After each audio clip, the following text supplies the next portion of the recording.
Welcome back, folks, to the Membership Machine Show. This is episode 66. In this episode, we're going to be discussing how to make money in 2024 from your knowledge with an online course.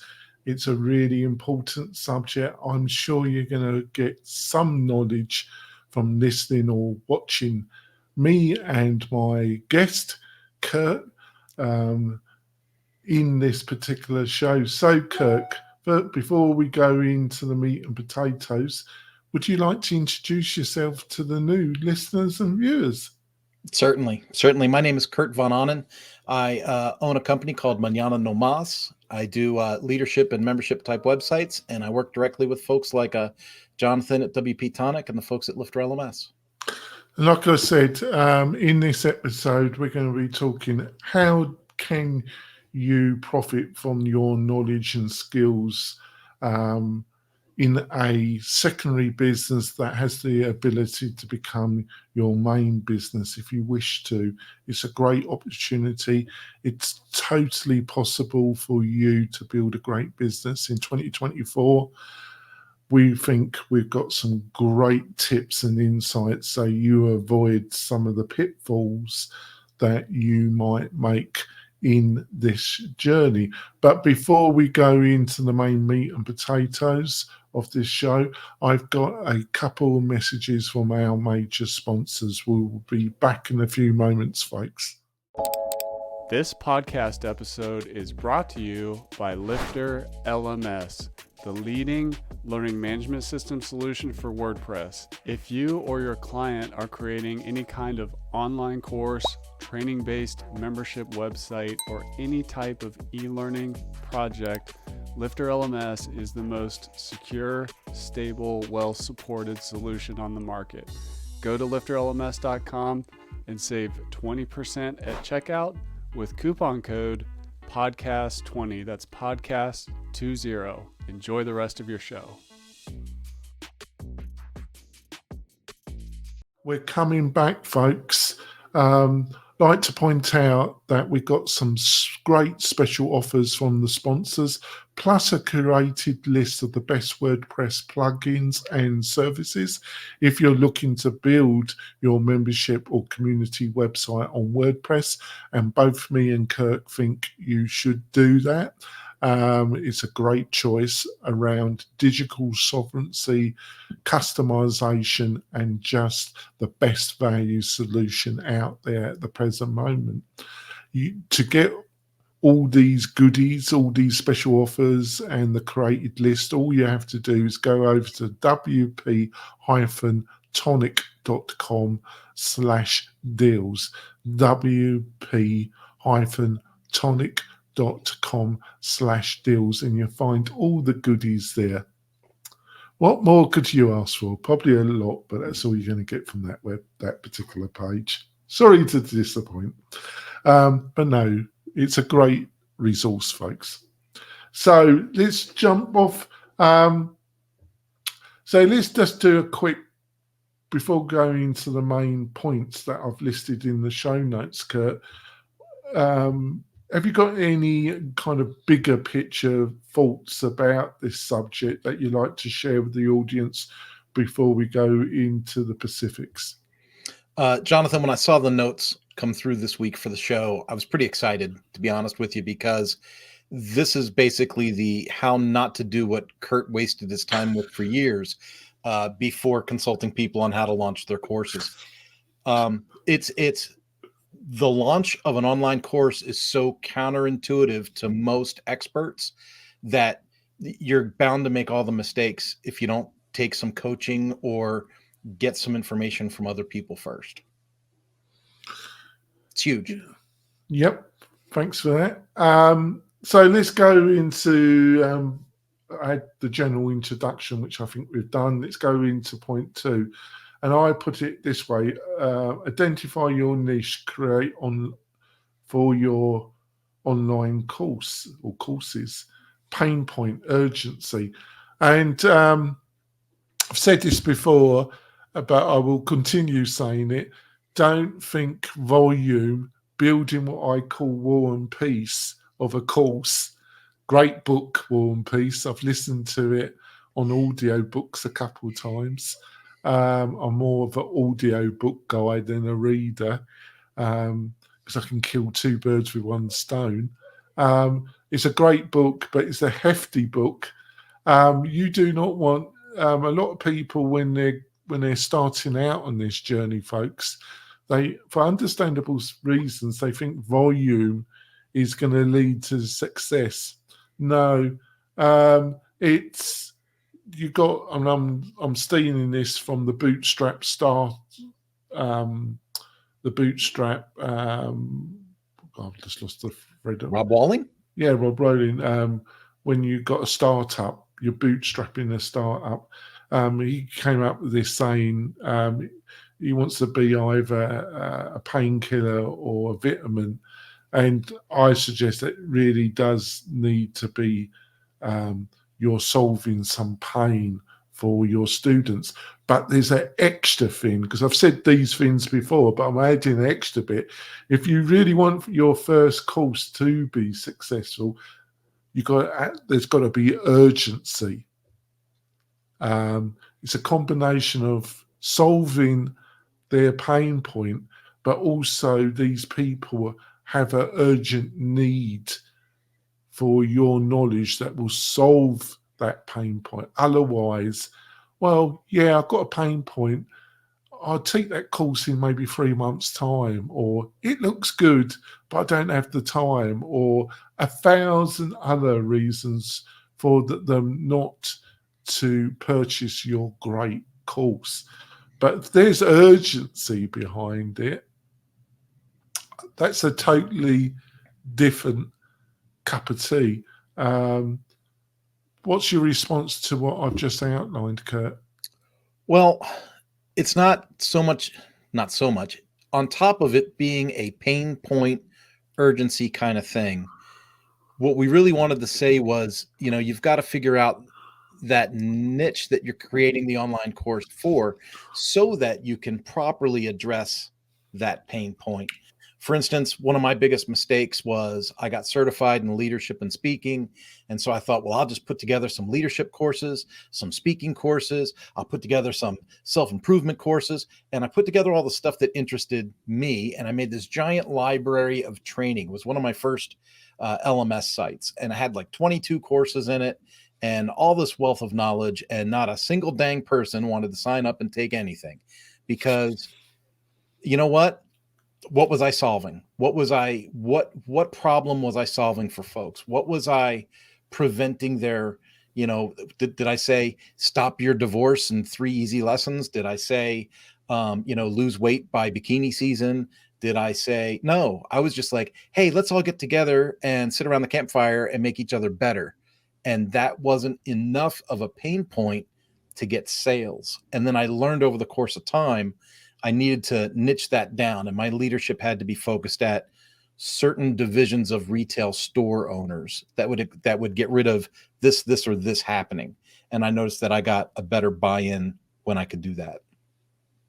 Yeah, I'm going to put some meat on this. I've got 5 that I did some research, and these are the 5 leading. They're not niches, definitely, because these are very broad categories. And if you tried to do your first membership website in these general 5 categories that I'm going to give you, folks, unless you're well known in any of these categories, you're gonna find it difficult. But if you can find a particular niche, and I'm going to give an example after I read out these 5 categories that are hopefully solidify the point I'm trying to make, and I'll get Kurt to mark my effort. Right. So the 5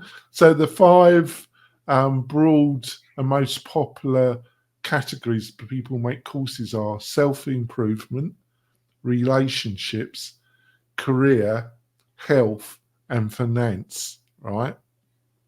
Like I say, if you tried to build a course, unless you've got a large audience or you're well known on some other platform, It's very unlikely. So let's choose one, and let's take relationships here, right, Kurt, right? And this is the example I'm going to give. So let's say relationships, but you're going to focus on men, and men that that have problems in their personal relationship with their main partner, right? How do we get the pain and urgency? Well, we dive down a bit deeper. We provide a course that can avoid, if you're facing a divorce from your major partner, you're married, and you've got children, and you're facing the decision to hire a lawyer, and you might be going to family court. You can provide a course that describes the process, what will happen in court, what are some of the key things that you as a man that still wants access to your children and be part of their upbringing. What are the things that you need to know about certain states, certain processes? What do you need to know about hiring a lawyer? What are some of the red flags when you're choosing a particular lawyer to hire? What are some of the questions that you need to be able to ask? Can you see where I'm going from this, Kurt? And because this is important knowledge, isn't it? That if you, I would imagine a lot of men when their spouse, and it statistically, unfortunately, Kirk, 70% of marriages are started married couples, heterosexual relationship, and it's the 70% of divorces are started by the woman. Yep. And a lot of the men in those relationships, it comes straight out of the blue that the marriage, the female partner wants out of the relationship, and where the woman, this is scientifically proven, folks. It's not my bias coming out here. I want to make out here. I'm not it's been proven that 70% of divorces are instigated by the female partner, and normally they've been thinking about the divorce for quite a long period, but the male person, it comes totally out of the blue. So they're probably not seeing it coming. It's hit them, and then they're probably doing a Google search to find information. There's urgency in their need. They're confused. They're lost. They don't know where to turn to. Do you think I'm laying out well here the difference when somebody's got a urgency and also a pain point here, Kurt? Oh, yeah. And I feel like you're diving into my background some. I was actually on the board of directors for a program called the Father Show Resource Program that helped fathers reestablish visitation rights with their estranged children. It is interesting, right? So like the name of that course would be How to Win Visitation Rights in Nevada, How to Win Visitation Rights in Louisiana, and then a course for men. But yeah, that having a course name and having some content or copy that addresses that pain point and that urgency will help you gain success with the course. Yeah, and I'm not being sexist. You could what I'm coming to pregnancy. You've got you're aiming your course at a certain female section around relationship, but it's just not some vague. It just come to me here.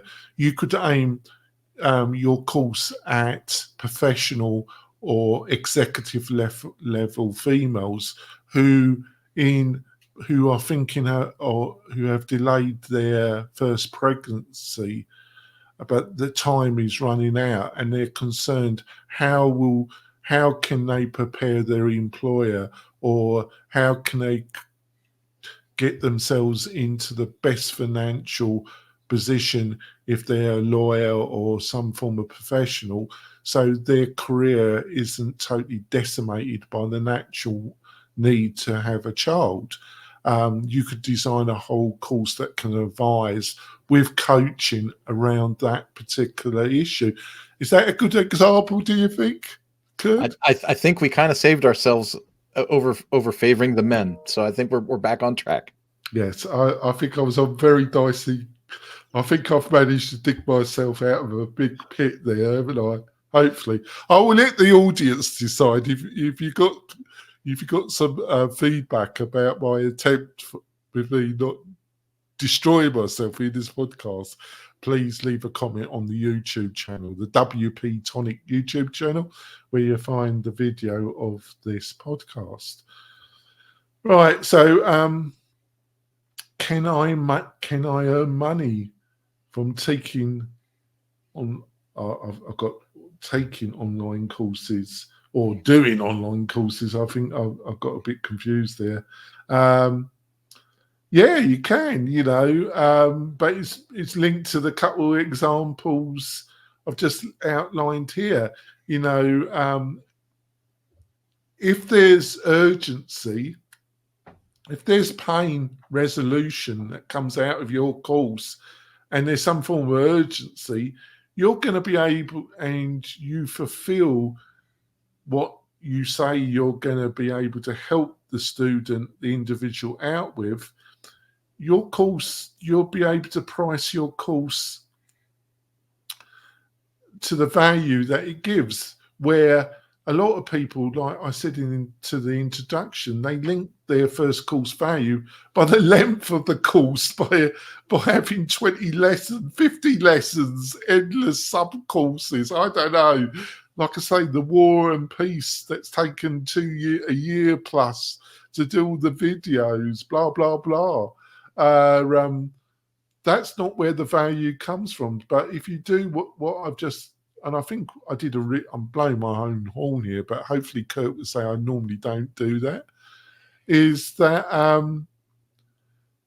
I think if you do the pain point and the urgency there, the ability to charge a reasonable amount instead of straight away discounting it, something that's taken over a year, this bloated War and Peace course, and you're already talking about discounting it before you even got your first set of sales in, I think you're in a much better position. What do you reckon?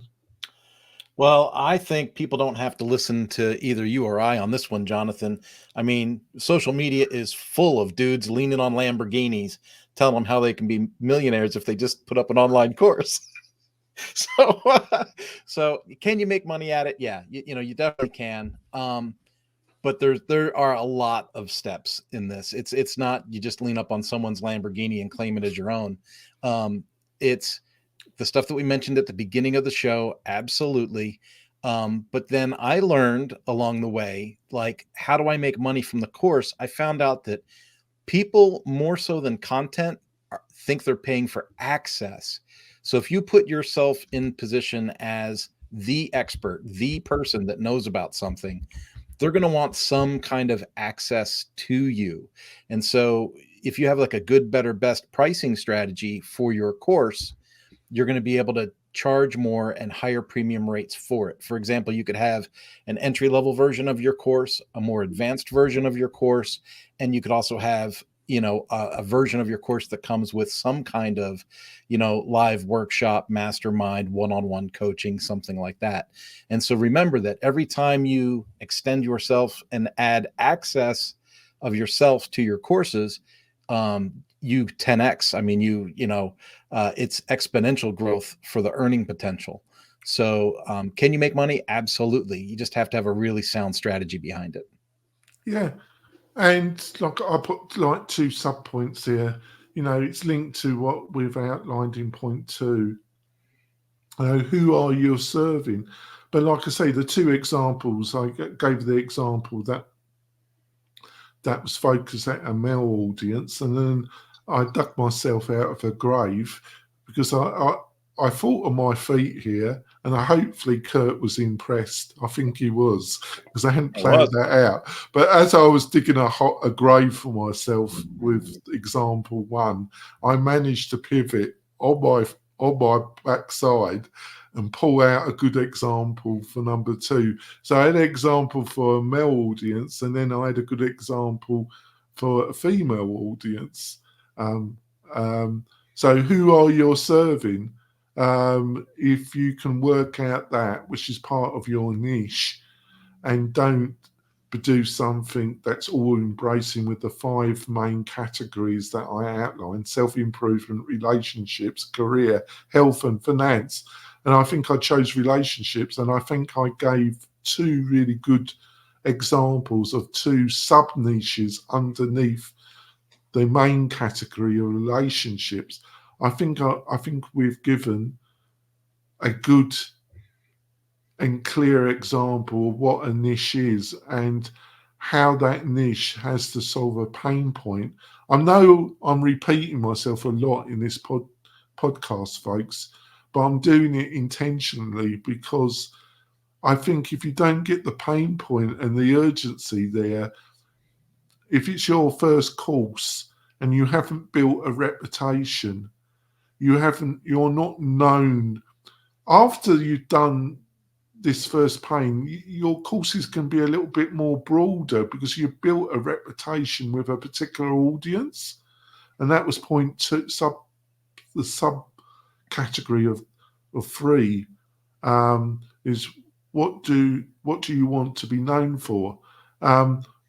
Well, if you've dealt with this pain point, let's take the female.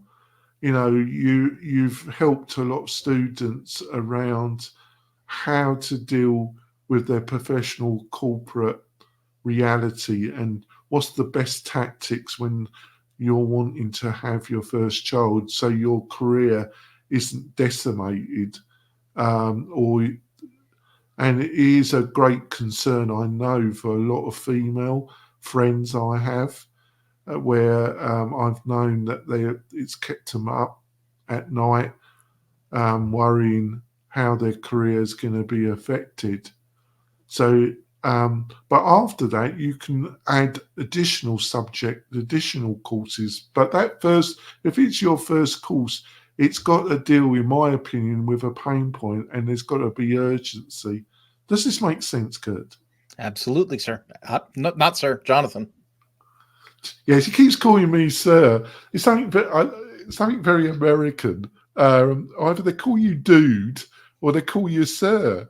I don't like dude. I think that's very slangy. But then they go to the other extreme. They call you sir, which is I suppose I come from the UK. The only people that are called sir in the UK is if you're knighted by the Queen. Or the king now, because obviously I keep saying queen, folks, because she was so long the monarch in the UK that it's ingrained in me. I'm waffling there a bit when I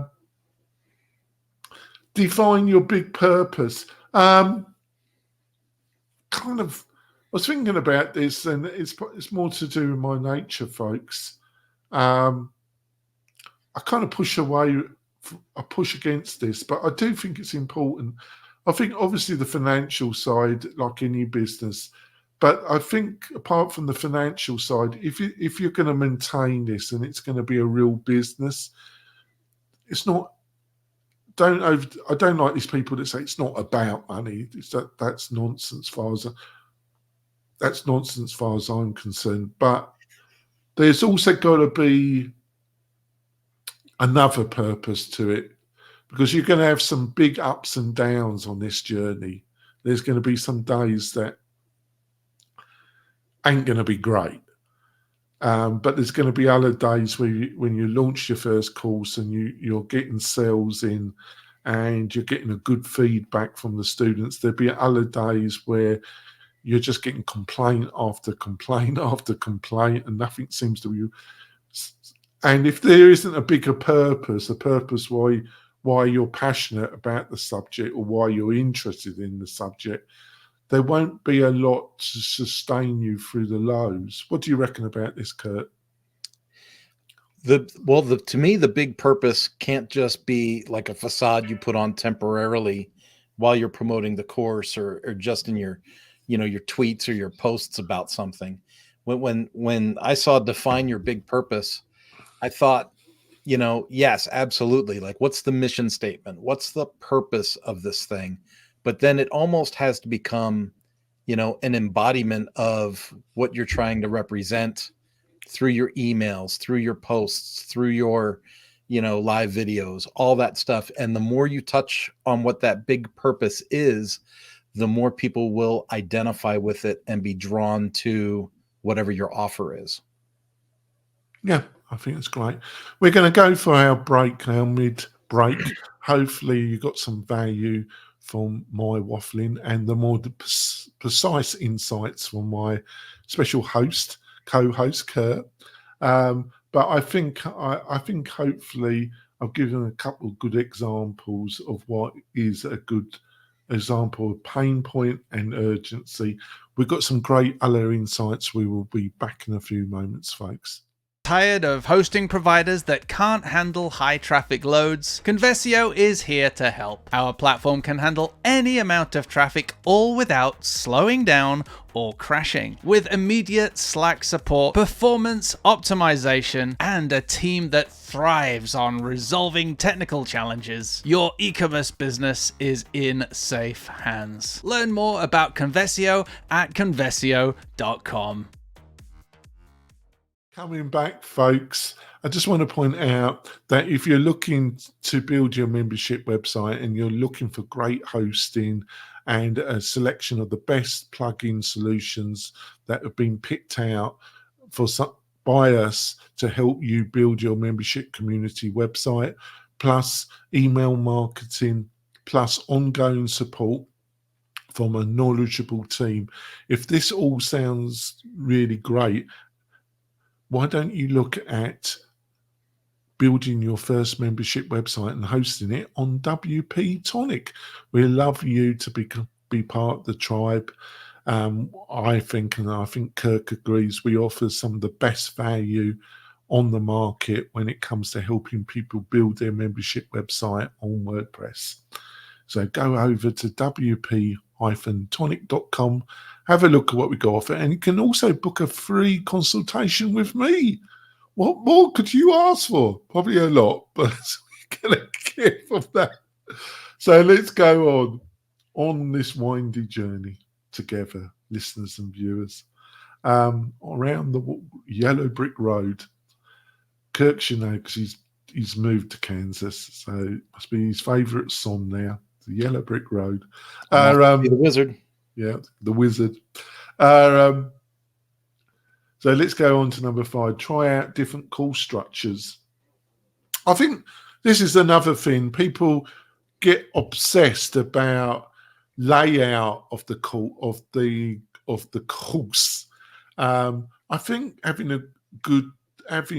spending time on the core message of your homepage and about us page is really very important, and hitting the main pain points of the niche audience that you are trying to attract. And that audience should have urgency, and being able to say that your course will help them and do it in an efficient, timely way. But messing around with the course structure layout or the lesson layout, it has its place, but you shouldn't really do fundamental things like that until you get your first batch of students in and start getting some feedback about what was confusing about the layout, what was clear about the layout, what would assist them in being able to progress through the course in an effective way until you get that feedback.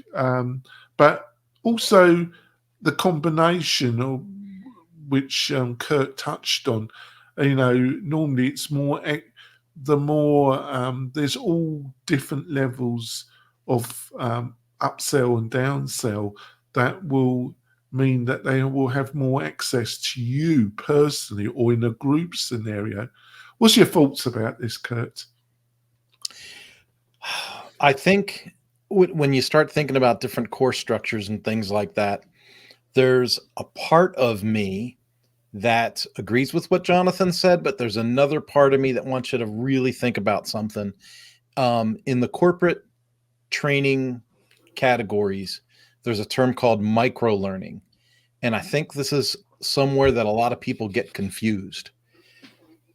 Some people create these lessons that are long, very verbose, lots of narratives, lots of sections. And, if we think of things on the internet, we think of things as like H1, H2, H3. These are the degrees of headlines in your content. So I try to inspire my clients to use much shorter, smaller pieces of content for lessons so that your user, your student can go micro-learning, mark it done, go to the next one, mark it done. And every time they mark something complete, it's like a little dopamine hit. It's like a like or a share on social media to them. And that builds that momentum, and it helps inspire them to want to go to the next thing. If your lesson structures or course structures are very long and laborious, unless you're hitting a demographic that's really into that style of content, Jonathan spoke about that before. He's in a course that has lots of content. It makes sense for that demographic, but most beginners in the e-learning segment would do better to have shorter lesson content and then more pops and more, messages of affirmation for getting things done. Yeah, it's funny you bring this up. I need to refresh myself about this course that I bought myself, folks. One point, Kurt, the guy that's running it, he's got a very soft voice. You kind of, hello, this is lesson 325, listeners and viewers, and we're going to go into page SEO, and we're going to go into the subsections of each. And it goes on in this monotone, soft tone, folks. And I literally got to have the content is good, folks. The guy knows what he's talking about. But it's just done in this monotone, soft whisper. And I got to have literally, and on each lesson, there's about 4 videos, and each video is about 20 minutes long. And you're listening to this voice, and unless I've got a constant supply of coffee, I've nodded off, folks. I've actually fallen asleep. So keep the video short and sweet. Break it down into, I think 5-minute bites. It does depend on what it does. Obviously, it does depend on what you're trying to teach, folks. Obviously, there's got to be some element of common sense here. But if you can cut it down into small bites, the videos, the written content, the quizzes, if you can, I think the better off you're going to be. What do you reckon, Kurt? I agree 100%. The more that you make things easily digestible, and think of a TV show that you like and why do you like it? Think of a really popular show and why it's popular. Think of, a kick and pop song and why it's dominated the charts for so long.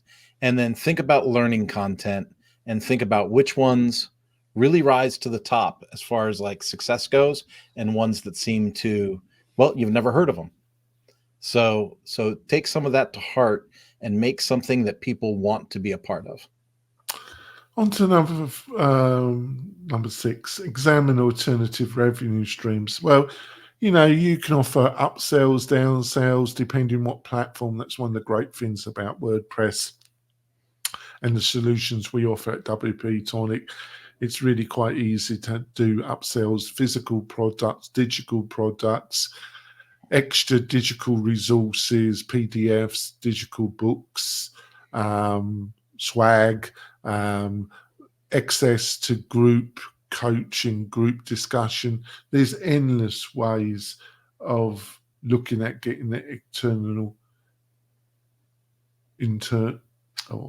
I'm struggling with my words this afternoon. It's been a long week, folks, but different revenue streams. What's your thoughts about this one, Kurt? You got to get out of the box. People, you got to get out of the box. Poof. One that's constantly overlooked and one that I think is very interesting, depending on your use case and demographic, is the use of affiliates. And not from the standpoint of like you're the affiliate recommending other people's stuff, but like, let's say you have a course that serves a corporate market, you could very easily allow other people to become an affiliate of your product, so that like a regional salesperson that visits multiple retail outlets, if it was the type of training that retail salespeople would take, they could recommend that course. And then they get, 10, 15, 20%, whatever you negotiate with them. And then you keep that 70 to 80% for yourself, but you're not having to actively sell it. You're creating that extra revenue stream through other people acting as your salesperson without actually having to hire salespeople. There's just really cool ways that you can put. Jonathan, you just made a recommendation to me last month, and that was take a course that I was offering in one of my properties for free, just as a lead magnet. And you said, hey, why don't you put that on Udemy and sell that thing? Right. And that literally just went live yesterday. My course. Oh, great. Great. Have you got any sales yet? No.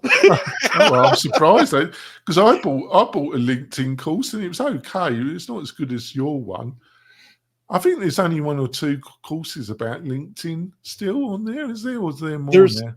There's quite a few courses on LinkedIn, but they're all different. Mine was, how to increase your connections without spamming your audience. And most of the other courses are how to spam your audience to grow your LinkedIn. Well, that's good. That's a good position. You're trying to find your niche. I'm sure it'd do quite well. I think you're going to do reasonably well out there. It's not going to make you rich, but I think it's going to be, and I think the exposure it will give you will be worth the effort. Yeah.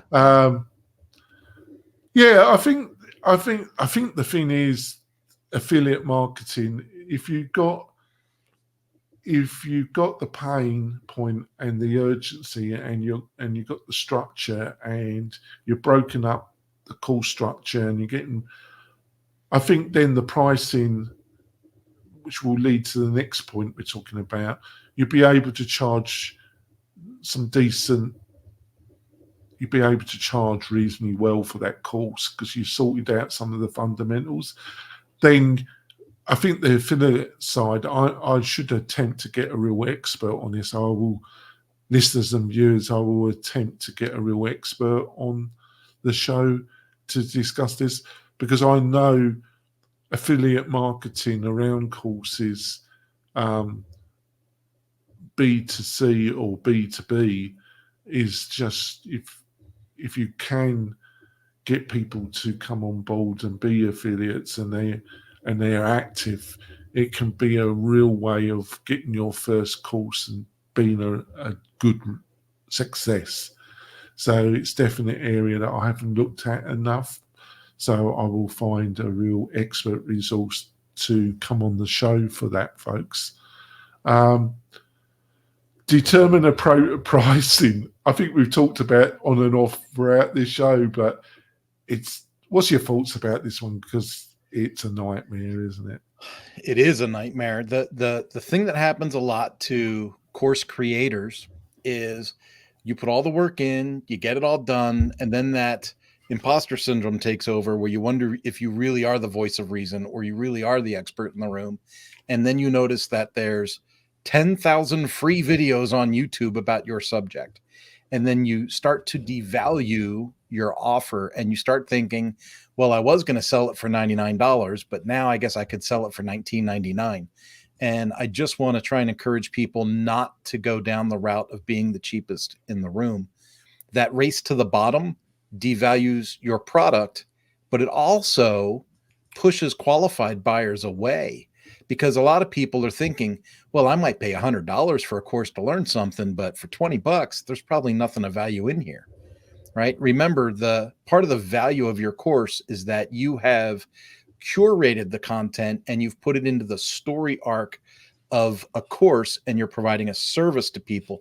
So even if there were free videos on YouTube, it's not curated and story arced and all those things. So don't shortcut yourself, and be aware of what's appropriate. The other thing, and I'm sorry to dominate this question so much, Jonathan, but don't be afraid of, hey, I've got a few signed up, I'm going to try and double the price and see what happens. Hey, I've got a few more signed up, I'm going to add another feature or add another section, and I'm going to try and double the price again.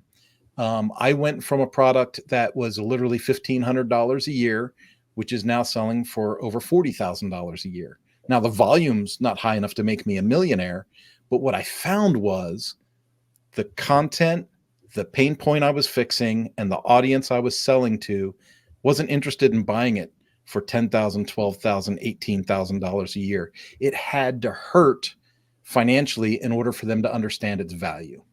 And that's just the way that it worked. Yeah, I think they're great points. I think I actually gibberish in some of my show notes here, folks. Like, where's the greatest sites to sell? I've changed it to sites to sell online courses for money. Well, well, you just had it. See, this is how I think it works. You should not build War and Peace. You should build a really focused 101 smaller initial course that has some pain and urgency. It could be a real slim down one, so you get it out the door. Basically, you could utilize some of the video materials on YouTube, but then you could also decide to. So this is how I would do it. If it was me, folks, I would produce a mini course aimed at the 101. I would put some of it on YouTube in a controlled way to promote it, doing my YouTube SEO, making sure that I title it and the description of the video, the thumbnail. There's a couple really inexpensive tools out there. There's TubeBuddy and there's IQ Tube, I think it's called. They're the two leading that you can utilize to help you with your YouTube. And then I would put that mini course on Udemy or some other platform like that.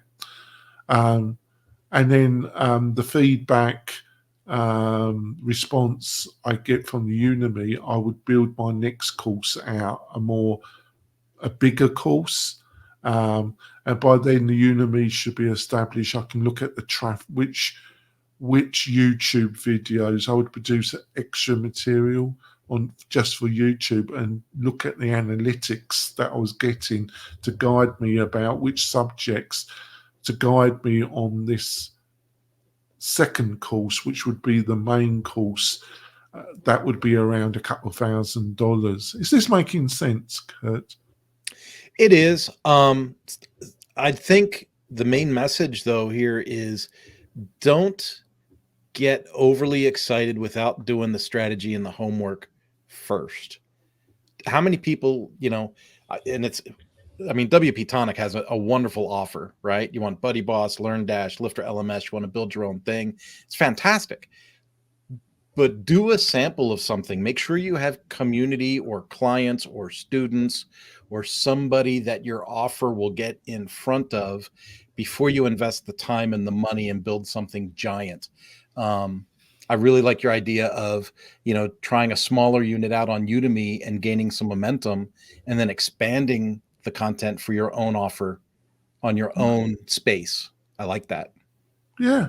And you can offer access, group access, because you could even do a kind of, doesn't have to be precisely one-on-one on Udemy, but it's just more at a certain price point, and then you can do a slightly more detail and then offer group and individual access to yourself, and that could really appeal.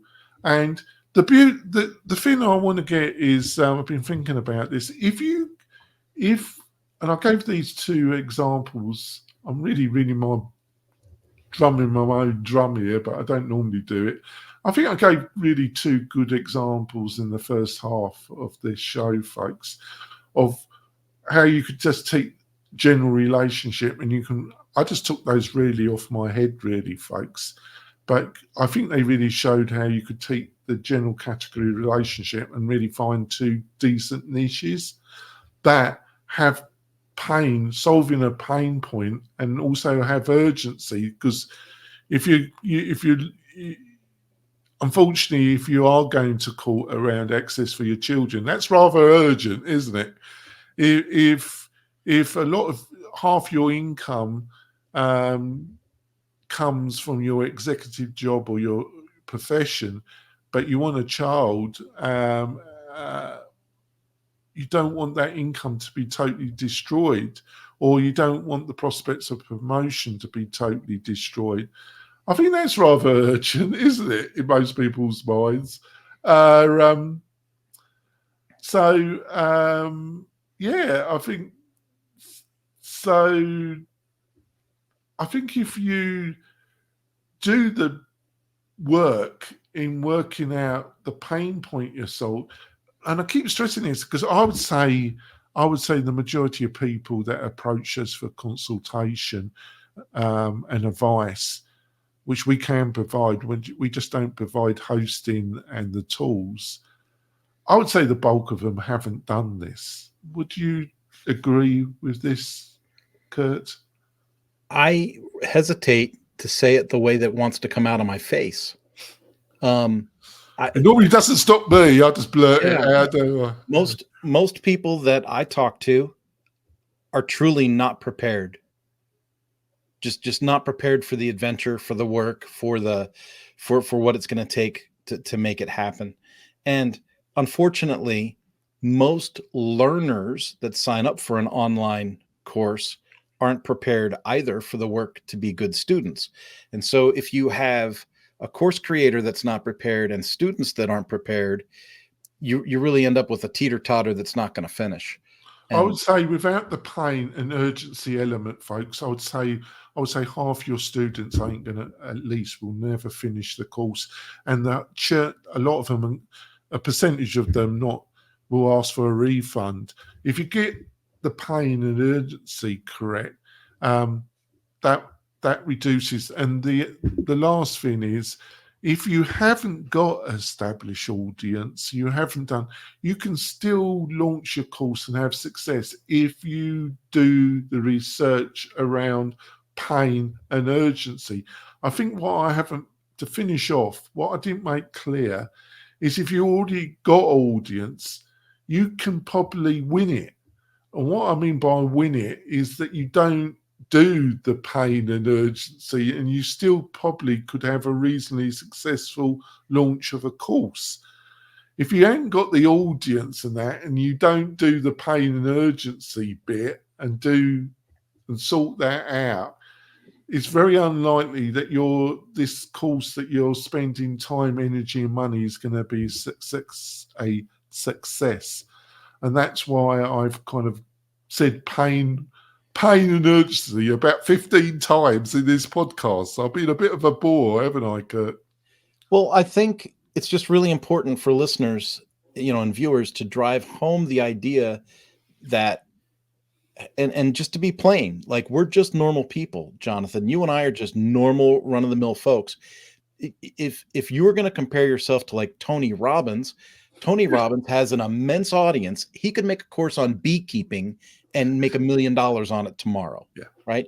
He could make a course on how to polish scratches out of your driver's door from a parking lot, and he would make $1 million. Right. But we're not talking, this show's not geared towards people like Dean Gracioso or Russell Brunson or Tony Robbins. It's geared towards people at our level, right? Jonathan, Kurt, other people that we know, peers in the industry that are making courses to go to the general public. And in order for you to make that leap from normal person to recognized expert, I think one of the things you haven't repeated enough is that defining your big purpose, right? And so if you are very well defined on your purpose and you nail your niche and your pain point, you're going to gather a following, and it's going to take a little bit of time, and you got to be patient. It's the long game. But once the benefits of that long game start to come through, you'll start to see the revenue outweighs the heartache and the bills, and you really start to enjoy it. Right. So, Kurt, what's the best way for people to find out more about you and what you're up to, Kurt? From a business perspective, mañana no más. Anything that is mañana no más online leads back to me. And then LinkedIn. Make a connection on LinkedIn. And, heck, if you can't figure out how LinkedIn works, I know a guy that's got a course on that. And I'm the only Kurt Von Annen on LinkedIn. Yep. And if you want to discuss any of the things that we've outlined in this podcast and this video, you can go to the WP-Tonic website and you can book a consultation with me. It's totally free. And it's any of the things that we have brought up during the show, I'm more than happy to discuss and clarify any of the things or any of the questions you might have. Plus, we've got a great Facebook group community, the Membership Machine Show. You can join that group totally free. And if you've got any questions, you can go there and me and Kirk will answer your questions ASP. I'm on there every day. Like I say, please join us on the Facebook group page, the Membership Machine group. And like I say, if there's any questions that you've got that come up in listening to this podcast, you can join that and we'll answer it. We will be back next week with either another discussion or a guest, or it always will provide some value to you about building a great membership or community website in 2024. We'll see you soon, folks. Bye.